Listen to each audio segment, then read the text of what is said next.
ಅವರು ಒಂದು ಶಾರ್ಟ್ ಇಟ್ಟ ತಕ್ಷಣ ಆರ್ಟಿಸ್ಟ್ಗೆ ಬಂದು ಮಾಡು ಅಂತ ಹೇಳ್ತಿರಲಿಲ್ಲ. ಅಸಿಸ್ಟೆಂಟ್ ಡೈರೆಕ್ಟರ್ ಮಾಡಿ ತೋರಿಸ್ಬೇಕಾಯ್ತು. ಅಸಿಸ್ಟೆಂಟ್ ಡೈರೆಕ್ಟರ್ ಆ ಕ್ಯಾರೆಕ್ಟರ್ ಮಾಡ್ಬೇಕಾಯ್ತು. ಕೊರಿಯೋ ಚಳಿಲಿ ಆ ಥರ ಮಾಡಿದ್ವಿ ನಾವು. ಡೂಪ್ ಹಾಕಿದ್ದೀವಿ. ಹುಲಿಯಾ ಪಿಕ್ಚರ್ಲಿ ಪೂಜಾ ಲೋಕೇಶ್ಗೆ ಡೂಪು, ಅಂಡರ್ ವಾಟರ್ ಅಲ್ಲಿ ರೇಪ್ ಮಾಡ್ತಾರೆ ವಿಲನ್ಸ್ ಅಲ್ಲಿ. ಯಾರು ಡೂಪ್ ಕರ್ಕೊಂಬಂದ್ರೆ ಆ ಎಮ್ಮನ್ಗೆ ಈಜಿ ಬರಲ್ಲ. ಕಡೆ ವಿದಿಲ್ದ ಬಾಪ ಏನೋ ಅಂತ ನಮ್ಮ ಬಾಸ್ ಅಂದ್ರು. ನಾ ಬಾಸ್ ಅಂದ್ಮೇಲೆ ಕೇಳ್ತಾ ಇರಕ್ಕಾಗತ್ತಾ? ಅದ್ರಲ್ಲಿ ಎಲ್ಲಾ ಕ್ಯಾರೆಕ್ಟರ್ ಡಿಫ್ರೆಂಟ್ ಆಗೈತು. ರಾಮ್ಕುಮಾರ್ ಅವ್ರದ್ದಾಗ್ಲಿ, ವಿಜಯಲಕ್ಷ್ಮಿದಾಗ್ಲಿ, ಭಾವನದ್ದಾಗ್ಲಿ, ಸಾಧುದಾಗ್ಲಿ, ಎಲ್ರದ್ದು ಡಿಫ್ರೆಂಟ್ ಕ್ಯಾರೆಕ್ಟರ್ ಇರ್ತದೆ. ರಾಮ್ಕುಮಾರ್ ಅವ್ರ ಇಲ್ಲ ಡೈಲಾಗ್ ಇಂಟ್ರೊಡಕ್ಷನ್ ಸೀನ್ ಬಹಳ ಚೆನ್ನಾಗಿ ಮಾಡಿದ್ರು. ಅದ್ರಲ್ಲಿ ಸಾಂಗ್ ಹೇಳೋ ಬದಲು ಡೈಲಾಗ್ ಅಲ್ಲಿ ಹೇಳ್ಸಿದ್ರು. ಕನ್ನಡ ಅಂದಿದ್ದು ಕನ್ನಡ ಅಂದಿದ್ದು ಅಂತ ಸಾಂಗ್ ಬದಲು ಡೈಲಾಗ್ ಅಲ್ಲಿ ಬಹಳ ಚೆನ್ನಾಗಿ, ಅದು ತುಂಬಾ ನಾಲೆಜ್. ಒಂಥರ ಕಂಪ್ಯೂಟರ್ ಮೈಂಡ್ ಅವ್ರು. ನಾವು ಕೇಳ್ಕೊಂಡು ಬರ್ಕೊಂಡು ಅಷ್ಟು ಟೈಮೇ ಆಗ್ಬಿಡೋದು, ಇನ್ನೊಂದು ಹೇಳ್ಬಿಡೋದು ಟಕ್ಕಂತ ಅವ್ರು. ಅಷ್ಟು ಫಾಸ್ಟ್ ಬ್ರಿಲಿಯಂಟ್ ಮೈಂಡ್ ಅವ್ರದ್ದು. Brilliant computer. ಏನಾದ್ರೂ ಗೊತ್ತಿಲ್ಲ ಅವ್ರು, ಏನಾದ್ರು ಅಂತಾನೆ ಗೊತ್ತಿಲ್ಲ ಅಲ್ವಾ. ಮೊನ್ನೆ ಯಾವ್ದೋ ಒಂದು ಯೂಟ್ಯೂಬ್ ಚಾನಲ್ ನೋಡಿದ್ದೆ, ಕರ್ನಾಟಕ ಒಂದು ರೌಂಡ್ ಕರ್ನಾಟಕ ಶೂಟ್ ಮಾಡಿದ್ವಿ. ನಮ್ಮಲ್ಲಿರೋ ಒಳ್ಳೊಳ್ಳೆ ಲೊಕೇಶನ್ಸ್ ಬಹಳ ಹುಡುಕೋರು. ಟಫ್ ಲೊಕೇಶನ್ ಎಲ್ಲ ಹೋಗಿದೀವಿ ನಾವು. ಇಲ್ಲಿ ಚಿರತೆ ಓಡಾಡುತ್ತೆ, ಅದಂಗ್ ಓಡಾಡುತ್ತೆ ನೋಡೋಣ ಬಾ ಅನ್ನೋರು. ಬಾದಾಮಿ ಆಗ್ಲಿ, ಐಹೊಳೆ ಆಗ್ಲಿ, ಪಟ್ಟದ ಕಲ್ಲ ಆಗ್ಲಿ, ಗೋಲ್ ಗುಂಬಜ್ ಆಗ್ಲಿ, ಭಾರ ಕಮಾನ್ ಆಗ್ಲಿ, ಬೀಚ್ ಕಮಾನ್ ಆಗ್ಲಿ, ಎಂತವೆಲ್ಲ ಲೊಕೇಶನ್ ತುಂಬಾ ರೇರ್ ಮಾಡಿದ್ರು ನಮ್ಮ ಇಂಡಸ್ಟ್ರಿ. ನಂಬರ್ 1 ಅಲ್ಲಿ ಅವರು ಒಂದ್ 2-3 ಕ್ಯಾರೆಕ್ಟರ್ ಡಿಫ್ರೆಂಟ್ ಆಗಿ ಏನೋ ಒಂದು ಮಾಡಿದ್ರು. ಅದರಲ್ಲಿ ಆಕ್ಚುಲಿ ಭಾವನಾ ಅವರು ಪೊಲೀಸ್ ಕ್ಯಾರೆಕ್ಟರ್ ಮಾಡಿದ್ರು. ಆಮೇಲೆ ಅವ್ರು ಸ್ಟಂಟ್ ಮಾಸ್ಟರ್, ಅವ್ರ ಹೆಸರೇನು, ಅವರೊಂದು ವಿಲನ್ ಪಾತ್ರ ಮಾಡಿದ್ರು, KD ವೆಂಕಟೇಶ್. ಒಂದೇನೋ ಡಿಫ್ರೆಂಟ್ ಆಗಿತ್ತು ಕತೆ. ಅದೊಂದು ಇದು ಏನಿದೆ ಮೆಮೊರೀಸ್ ಸರ್? ಭಾಳ ಇದೆ ಅವ್ರ ಜೊತೆ ಮೆಮೊರೀಸ್. ಅವರು ಒಂದು ಶಾರ್ಟ್ ಇಟ್ಟ ತಕ್ಷಣ ಆರ್ಟಿಸ್ಟ್ಗೆ ಬಂದು ಮಾಡು ಅಂತ ಹೇಳ್ತಿರಲಿಲ್ಲ. ಅಸಿಸ್ಟೆಂಟ್ ಡೈರೆಕ್ಟರ್ ಮಾಡಿ ತೋರಿಸ್ಬೇಕಾಯ್ತು. ಅಸಿಸ್ಟೆಂಟ್ ಡೈರೆಕ್ಟರ್ ಆ ಕ್ಯಾರೆಕ್ಟರ್ ಮಾಡ್ಬೇಕಾಯ್ತು. ಮಾಡಿದ್ಮೇಲೆ ಆರ್ಟಿಸ್ಟ್ಗೆ ನೋಡ್ಕೊಳಪ್ಪ ಅವ್ರೇನ್ ಮಾಡಿದ್ರು, ನಮ್ ತಪ್ಪಿತ್ತು ಅಲ್ಲಿ ಹೇಳೋರು. ತಪ್ಪಿಲ್ಲ ನೋಡು ಅವ್ರೇನ್ ಮಾಡೋರು ಅದು ಮಾಡಪ್ಪ ಅಂತ ಹೇಳ್ಕೊಡೋರು ಆರ್ಟಿಸ್ಟ್ಗೆ. ಫಸ್ಟ್ ಅಸಿಸ್ಟೆಂಟ್ ಡೈರೆಕ್ಟರ್ ಮಾಡ್ಬೇಕಾಯ್ತು ಅವ್ರ ಹತ್ರ. ಯಾರೇ ಆಗಲಿ, ಅಸಿಸ್ಟೆಂಟ್ ಆಗಲಿ ಅಸೋಸಿಯೇಟ್ ಆಗಲಿ, ಅವ್ರು ಮಾಡಿ ತೋರಿಸ್ಬೇಕು ಮಾನಿಟ್ರು. ಅದನ್ನ ಆರ್ಟಿಸ್ಟ್ ನೋಡ್ಕೊಂಡು ಮಾಡಬೇಕು. ಅದೇ ಥರ ಪ್ರತಿಯೊಂದಿದ್ರಲ್ಲೂ ಅಷ್ಟೇ, ಸನ್ನಿವೇಶದಲ್ಲೂ ಅಷ್ಟೇ. ಸ್ವಿಮ್ಮಿಂಗ್ ಪೂಲ್ ಆಗಲಿ, ನಾವು ರೆಡಿ ಇರಬೇಕಾಯ್ತು. ಹಿಂಗೆ ದೈ ಹೊಡಿಬೇಕು ಅಂದರೆ ನಾವು ಹೊಡೆದು ತೋರಿಸ್ಬೇಕಾಯ್ತು ವಾಟ್ರಿಗೆ ಅಸಿಸ್ಟೆಂಟ್ ಡೈರೆಕ್ಟರ್.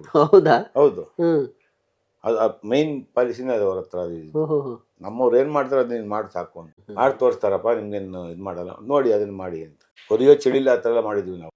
ಡೂಪ್ ಹಾಕಿದ್ದೀವಿ. ಎಷ್ಟೋ ಜನಕ್ಕೆ ನನ್ನ ಕೇಳಿ ಡೂಪ್ ಹಾಕ್ಸಿದ್ದಾರೆ. ಕೊರಿಯೋ ಚಳಿ ನಾನು ಸ್ವಿಮ್ಮಿಂಗ್ ಪೂಲಲ್ಲಿ ಶೂಟ್ ಮಾಡಿದ್ದೀವಿ ಡೂಪ್ ಆಗಿ. ಹುಲಿಯಾ ಪಿಕ್ಚರ್ಲಿ ಪೂಜಾ ಲೋಕೇಶ್ಗೆ ಡೂಪು, ಅಂಡರ್ ವಾಟರ್ ಅಲ್ಲಿ ರೇಪ್ ಮಾಡ್ತಾರೆ ವಿಲನ್ಸ್ ಎಲ್ಲ. ಕರೆಕ್ಟ್. ಅದು ವೈಟ್ ಫೀಲ್ಡ್ ಹತ್ರ ದುಬಾಯ್ ಹೌಸ್ ಅಂತ ಒಂದಿತ್ತು. ಡಿಸೆಂಬರ್ ಚಳಿ, ಕೊರಿಯಾ ಚಳಿ, ನಾನು ಸೀರೆ ಉಟ್ಕೊಂಡು ವಿಗ್ಗೆಲ್ಲ ಹಾಕೊಂಡು ಡೂಪು ನಾನು ಅಂಡರ್ ವಾಟರ್ ಅಲ್ಲಿ.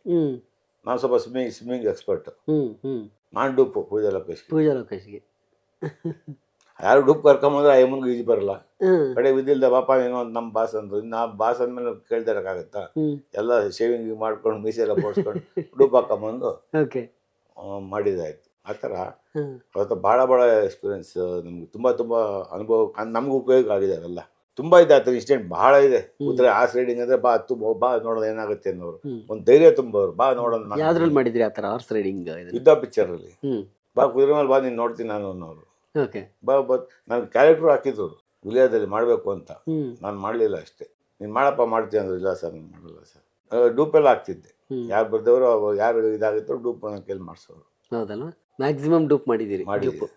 ಮಾಡಿದ್ದೀನಿ. ಭಾವನಂಗೆ ಮಾಡಿದ್ದೀನಿ ಡೂಪು, ಪೂಜಾ ಲೋಕೇಶ್ಗೆ, ಅವಿನಾಶ್ಗೆ ಸುಮಾರು ಡೂಪ್ ಹಾಕಿದ್ದೀನಿ. ನಂಬರ್ 1 ಅಲ್ಲಿ ಭಾವನಾ ಅವ್ರಿಗೆ ಮಾಡಿದ್ದೀರಿ. ಪ್ರತಿಯೊಂದು ಕ್ಯಾರೆಕ್ಟರ್ ಮಾಡಿ ತೋರಿಸ್ಬೇಕಾಯ್ತು. ಅದು ನೀನು ಆರ್ಟಿಸ್ಟ್ಗೂ ಹೆಲ್ಪ್ ಆಗೋದು. ಅದು ಆಮೇಲೆ ನಮಗೂ ಹೆಲ್ಪ್ ಆಗೋದು, ನಾವು ಕಲ್ತಂಗೆ ಆಗೋದು. ಅದು ನಂಬರ್ 1 ಸಿನಿಮಾಗೆ ಸಾಧು ಕೋಕಿಲ ಅವ್ರು ಪ್ರೊಡ್ಯೂಸರ್ ಅನ್ಸುತ್ತೆ.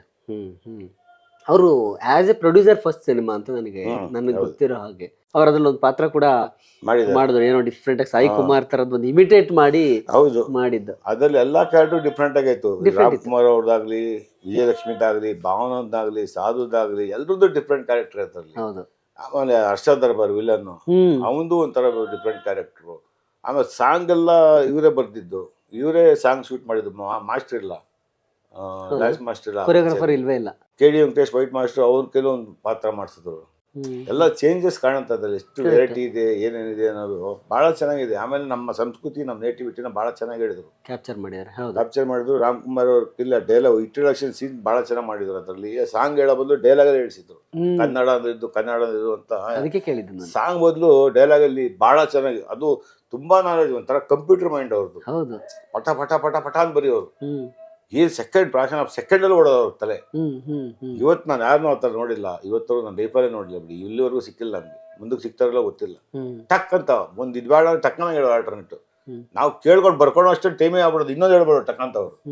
ಅಷ್ಟು ಫಾಸ್ಟ್ ಬ್ರಿಲಿಯಂಟ್ ಮೈಂಡ್ ಅವ್ರದ್ದು, ಬ್ರಿಲಿಯಂಟ್ ಕಂಪ್ಯೂಟರ್ ತೆಗೆದು ಹಂಗಂಗೆ ಎಷ್ಟು ಬೇಕು ಆಲ್ಟರ್ನೇಟು. ಇನ್ನು ಡೈರೆಕ್ಟ್ರಾಗಿ ಮಾಡಿರೋ ಸ್ಕ್ರಿಪ್ಟಲ್ಲಿ ಅವ್ರದ್ದು ತುಂಬ ಇನ್ವಾಲ್ವ್ಮೆಂಟ್ ಇದೆ. ಡೈಲಾಗು ಬರೆದಿದ್ದಾರೆ ಕೆಲವು ಸಿನಿಮಾಗೆ. ನನ್ನ ಡೈರೆಕ್ಷನ್ ಪಿಕ್ಚರಲ್ಲಿ MS Ramesh, K V Raju sir ಬಿಟ್ಟರೆ MS ರಮೇಶ್ ಡೈಲಾಗ್ ಬರ್ತಿರೋದು. ಒಂದೇ ಒಂದು ಪಿಕ್ಚರ್ಗೆ ಗುರುಪ್ರಸಾದ್ ಬರೋದು, ಹುಡುಗರಿಗೆ ಮಠ ಗುರುಪ್ರಸಾದ್. ಬಾಕಿದೆಲ್ಲ ಇವ್ರು ಬೇರೆ ಬರ್ತಿರೋದು, KVR ಸರ್, MS ಸರ್. ಆದರೂ MS ಸರ್ ಬರೆದ್ರು ಸ್ಕ್ರಿಪ್ಟು ಇನ್ವಾಲ್ವ್ಮೆಂಟ್ ಇರೋದು. ನಾವು ಸ್ಕ್ರಿಪ್ಟ್ ಒಂದು ಸತಿ ನೋಡಿ ಸರ್ ಅಂತ ಕೊಡ್ತಾ ಇದ್ವಿ ನಮ್ಮ ಬಾಸ್ KV ರಾಜು ಸರ್ ಕೈಗೆ. ಏನೋ ಅವ್ರು ಒಂದು ಸತಿ ಗ್ಲಾನ್ಸ್ ಮಾಡ್ತಾರೆ, ಏನೋ ಮಿಸ್ಟೇಕ್ ತಪ್ಪು ಏನೋ ಇದ್ದರೆ ಕಂಡಿಡಿದು ಸ್ವಲ್ಪ ತಿದ್ಕೊಡೋರು ಅನ್ನೋ ನಮಗೊಂದು ಆಸೆ. ಅದೇನಿದ್ರು ಮೈನಸ್ ಪ್ಲಸ್ ಇದ್ರೆ ಹೇಳೋರು, ನಮ್ಗೆ ಹೆಲ್ಪ್ ಆಗತ್ತಲ್ಲ. ಈಗ ನಮ್ಗೆ ಹೆಲ್ಪ್ ಆಗತ್ತಲ್ಲ, ಅದೇ ಡೈರೆಕ್ಟರ್ ನಮ್ಗೆ ಹೆಲ್ಪ್ ಆಗತ್ತಲ್ಲ. ಕರೆಕ್ಟ್, ಹೌದು. ಅದಕ್ಕೆ ಯಾಕಂದ್ರೆ ನಂಬರ್ 1 ನೋಡಿದಾಗ ಎಲ್ಲರದ್ದು ಕ್ಯಾರೆಕ್ಟರ್ ತುಂಬಾ ಡಿಫ್ರೆಂಟ್ ಆಗಿದೆ. ಹರ್ಷದ್ ದರ್ಬಾರ್ ಆಕ್ಚುಲಿ ಆ ಟೈಮಿಗೆ ಆ ಆಕ್ಟರ್ ತುಂಬಾ ದೊಡ್ಡ ದೊಡ್ಡ ಅವಕಾಶಗಳು ಬಂತು ಅಂತ ಕೇಳ್ಪಟ್ಟು, ಬಟ್ ಆಮೇಲೆ ಎಲ್ಲಿ ಹೋದ್ರು ಏನಾದ್ರೂ ಗೊತ್ತಿಲ್ಲ, ಏನಾದ್ರು ಅಂತಾನೆ ಗೊತ್ತಿಲ್ಲ ಅಲ್ವಾ. ಹರ್ಷದ್ ದರ್ಬಾರ್ ಸಂಪರ್ಕದಲ್ಲೂ ಇಲ್ಲ. ಮೊನ್ನೆ ಯಾವುದೋ ಒಂದು ಯೂಟ್ಯೂಬ್ ಚಾನಲ್ ನೋಡಿದ್ದೆ. ಹೌದಾ? ಕನ್ನಡದವರು ಸರ್ ಅವರು?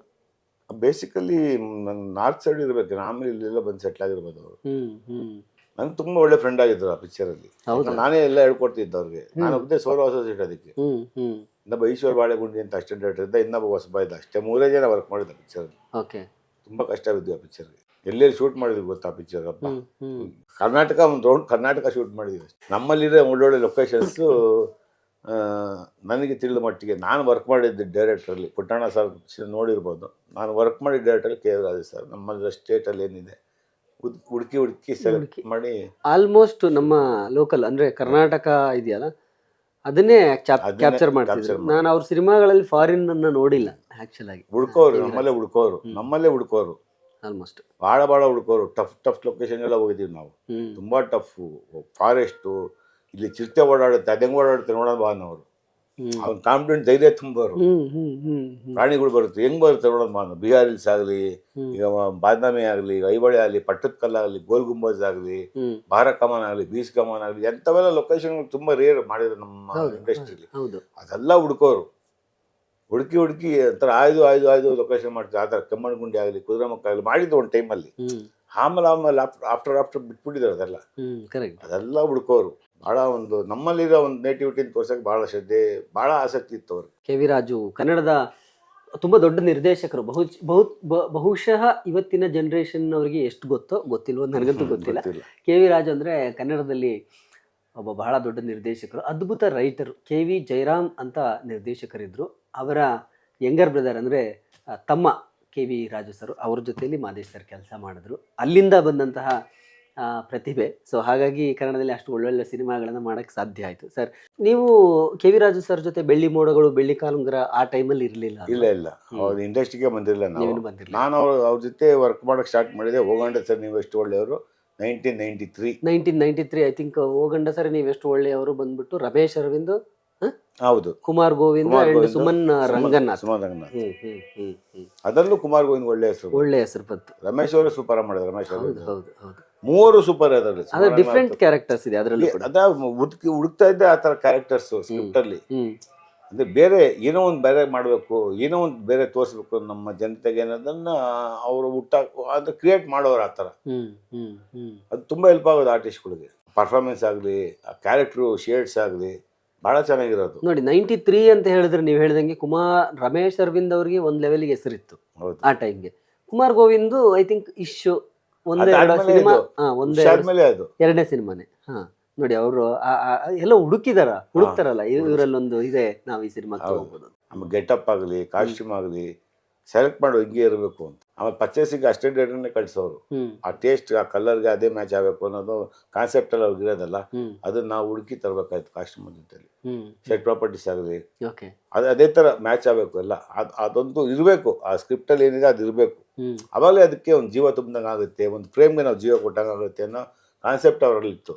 ಆ ಗುಣಗಳೇ ನಾವು ಈಗ ಅಳವಡಿಸ್ಕೊಂಡಿರೋದು ಅಷ್ಟೇ. ಅವ್ರ ಹತ್ರ ಕಲ್ತಿರೋದು ಈಗ ನಮ್ಮಲ್ಲಿರೋದು. ಈಗ ನಮ್ಮಲ್ಲಿ ನಾವು ಡೈರೆಕ್ಷನ್ ಮಾಡಿ ಸಿನಿಮಾ ಏನು ನೋಡ್ತಾ ಇದ್ರ ಅದು ಅವ್ರ ಹತ್ರ ನಾವು ಕಲ್ತಿರೋ ವಿದ್ಯೆನೇ ಅಲ್ಲಿ ಬಂದಿರೋದು. ನಮಸ್ಕಾರ, ನಾನು ನಿಮ್ಮ ಸುಕೃತ ವಾಗ್ಲೆ. ಡೈಲಿ ಮಾಧ್ಯಮ ಇವರ ಯೂಟ್ಯೂಬ್ ಚಾನಲ್ನ ನೀವು ಸಬ್ಸ್ಕ್ರೈಬ್ ಮಾಡಿ, ಹಾಗೂ ನಮ್ಮ ಕನ್ನಡ ಇಂಡಸ್ಟ್ರಿ ಬಗ್ಗೆ ಅಥವಾ ಯಾವುದೇ ನ್ಯೂಸ್ ನಿಮಗೆ ಲೇಟೆಸ್ಟ್ ಆಗಬೇಕಂದ್ರೆ ಇವ್ರನ್ನ ಫಾಲೋ ಮಾಡಿ, ಲೈಕ್ ಮಾಡಿ. ಇನ್ಸ್ಟಾಗ್ರಾಮಲ್ಲೂ ಫೇಸ್ಬುಕ್ಕಲ್ಲೂ ಇದ್ದಾರೆ. So all the best.